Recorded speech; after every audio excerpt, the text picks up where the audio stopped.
بسم الله الرحمن الرحيم. السلام علیکم ورحمۃ اللہ وبرکاتہ۔ الحمد للہ حمدا کثیرا طیبا مبارکا فیہ، والصلاة والسلام علی سید المرسلین محمد وآلہ وصحبہ اجمعین، اما بعد۔ حاضرین و ناظرین، یہ درس نمبر 2295 ہے، اور آج سورۃ العبس کی 5 آیتوں کی تلاوت اور تشریح کی جائے گی۔ آیت نمبر 33 تا 37، 33 to 37۔ اعوذ باللہ من الشیطان الرجیم، بسم اللہ الرحمن الرحیم۔ فَإِذَا جَاءَتِ الصَّاخَّةُ يَوْمَ يَفِرُّ الْمَرْءُ مِنْ أَخِيهِ وَأُمِّهِ وَأَبِيهِ وَصَاحِبَتِهِ وَبَنِيهِ لِكُلِّ امْرِئٍ مِّنْهُمْ يَوْمَئِذٍ شَأْنٌ يُغْنِيهِ۔ صدق اللہ العظیم۔ لفظی ترجمہ یوں ہے، فَإِذَا جَاءَتْ، پھر جب آئے گی، الصَّاخَّةُ، کان بہرے کر دینے والی سخت آواز، یوم یفر، جس دن بھاگے گا، المرء، آدمی، من اخیہ، اپنے بھائی سے، وہ امہ، اور اپنی ماں سے، وہ ابیہ، اور اپنے باپ سے، وہ صاحبتہ، اور اپنی بیوی سے، وہ بنیہ، اور اپنے بیٹوں سے، لِكُلِّ امْرِئٍ مِّنْهُمْ، ہر شخص کے لیے ان میں سے، یومئذ، اس دن، شأن، ایک حال ہوگا، یغنی، وہ بے پرواہ کرے گا اس کو۔ ترجمہ یوں ہے، آخر جب وہ کان پھاڑنے والی آواز آ ہی جائے گی، اس وقت اس ناشکری کی حقیقت پتہ چل جائے گی۔ یہ اس دن ہوگا جب انسان اپنے بھائی سے بھی بھاگے گا، اور اپنے ماں باپ سے بھی، اور اپنی بیوی بچوں سے بھی، کیونکہ ان میں سے ہر ایک کو اس دن ایسی فکر پڑی ہوگی کہ اسے دوسروں کا کوئی ہوش نہیں ہوگا۔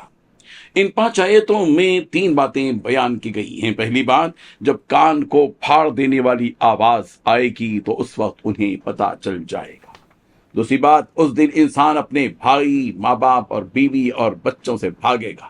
تیسری بات، ان میں سے ہر ایک کو اس دن ایسی فکر پڑی ہوگی جو انہیں دوسروں سے غافل بنا دے گی۔ بزرگان محترم، ان آیتوں میں قیامت کی ہولناکی اور اس کے احوال بیان کیے جا رہے ہیں کہ ناشکری اور نافرمانی کرنے والوں کو ان کی ناشکری اور نافرمانی کا مزہ اس وقت معلوم ہوگا جب اللہ تعالیٰ کے حکم سے آواز دینے والا آواز دے گا، یعنی دوسرا سور پھونکا جائے گا۔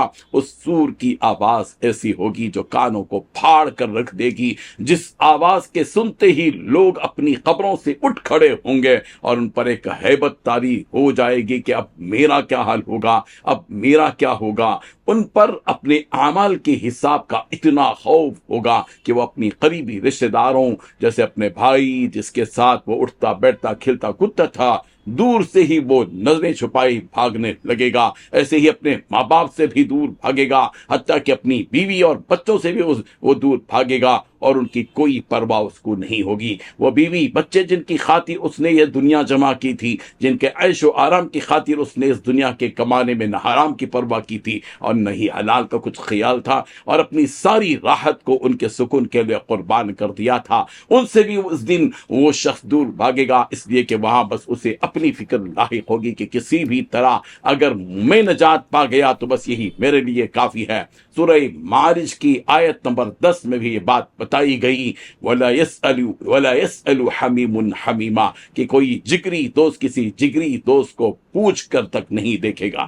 حضرت عائشہ صدیقہ رضی اللہ عنہا، جو ہم سب کی امی جان ہیں، پیارے پیغمبر صلی اللہ علیہ وسلم سے روایت کرتی ہیں کہ فرمایا، قیامت کے دن لوگ میدان محشر میں ننگے پاؤں، ننگے بدن اور غیر مختون یعنی ختنہ نہیں کیے ہوئے ہونے کی حالت میں جمع کیے جائیں گے۔ اس پر حضرت عائشہ صدیقہ رضی اللہ عنہا نے فرمایا کہ یا رسول اللہ، مرد عورت سب ایک ساتھ کہ وہ ایک دوسرے کو دیکھتے ہوں گے؟ اس پر آپ علیہ الصلوۃ والتسلیم نے فرمایا کہ اس وقت معاملہ ایسا سخت اور شدت کا ہوگا کہ وہ ایک دوسرے کو دیکھنے کا خیال بھی نہیں کر پائیں گے۔ یہ بخاری کی روایت ہے اور حدیث نمبر 6527۔ چنانچہ جب سارے لوگ میدان محشر میں نفسا نفسی کے عالم میں اپنے نتیجے کا انتظار کر رہے ہوں گے تو اللہ تعالیٰ ان کے درمیان بالآخر فیصلہ کر دے گا، جس کے مطابق کچھ لوگ کامیاب ہوں گے تو کچھ ناکام۔